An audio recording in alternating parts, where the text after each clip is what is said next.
Alright, so today's video is going to be kind of a combination of two things. One, I'm going to be installing AntiLag into my JB4, and then I'm also going to be kind of making an exhaust video with the single turbo setup.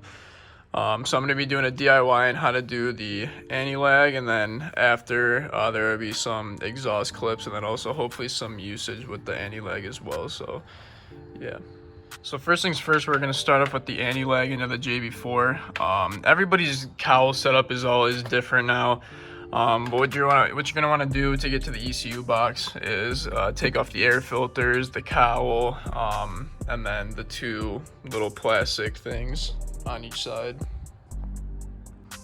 Alright, so once you get to this point, for those of you who have already installed JB4, you'll know what to do here, but there's the two retaining clips on this side, and then the two on this side, and then you have the two slider clips on each side. You're gonna want to slide that to the unlock position and then pop the cover off. Alright, so once you get the cover off, you will see all of the ECU connectors. In order to make things a little bit easier on myself, I'm going to be removing my JB4 entirely and taking it inside to do the install, just because it's going to make life a little bit easier. So go ahead and remove the JB4 and then bring it to a workbench indoors. Alright, so I'm going to go ahead and leave this mess here while I bring the JB4 inside, but just to kind of recap, you just want to disconnect these sub connectors on both sides. I'm going to leave these unplugged for now and then disconnect the power wire area as well, and then bring the JB4 inside so we can do the AntiLag install. Alright, so once you bring the JB4 inside, basically this is the wire we're going to be connecting. So this shorter pin, so this is going to go into the female and male end of slot number 17 on the bigger black sub connector, and then this chip is going to be inserted into the actual JB4 motherboard. So I'll kind of bring you guys along as I do that. Alright, so you're gonna want to take a flathead, a pretty small one, about that size, and you're gonna pry out that little chip, the one closest to the data cable side. So once you get that chip out, you're gonna put this one in a spot where that one went, and then we're gonna move on to the extraction of the number 17 pin, and then putting the one that comes with the AntiLag into that sub connector. Alright, so for this part, you're gonna want to break open the data cable connector, and then you're gonna put the long side of the black wire into slot number 4, so it's in between the black and the red wire that are already there, and then you should see it pop right through. So once you have that installed, you can just route everything back through this opening on the gray connector, and then you can go ahead and close it back up.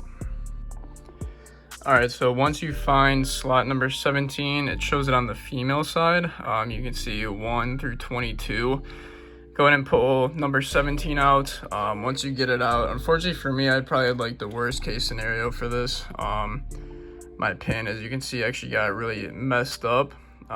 It broke when it was coming out of the male end. Fortunately, I was able to get it out. It did require some pliers, but put the female side back in. Make sure the clip side is facing up. Then go ahead and put the male side of the connector into the male end. Then you can and you should be ready to put it back in the car once that's in. Alright, so you're going to want to go ahead and reinstall the JB4 as you would normally. Go ahead and connect everything back together and make sure the ECU connectors are plugged back in. And then, make sure all the power wires are connected. And then if you have the Bluetooth connector, make sure it's pointed towards the driver's side of the car. And then, that should be it. I'm going to go ahead and pop everything back together, make sure the car starts, and then go ahead and drive it. Alright, so for the exhaust portion of the video, I'm gonna film the cold start real quick, and then we'll get some road shots of the exhaust as well.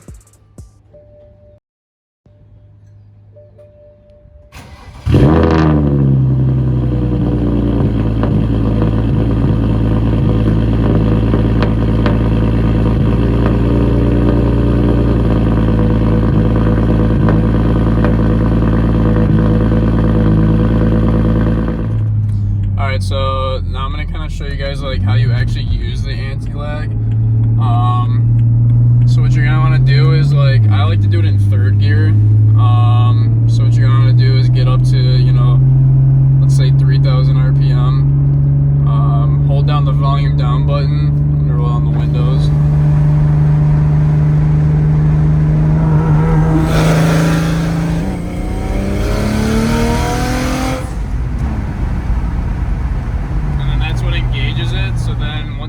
down the volume down button, you just floor it, and then let go of the volume down button, you take off.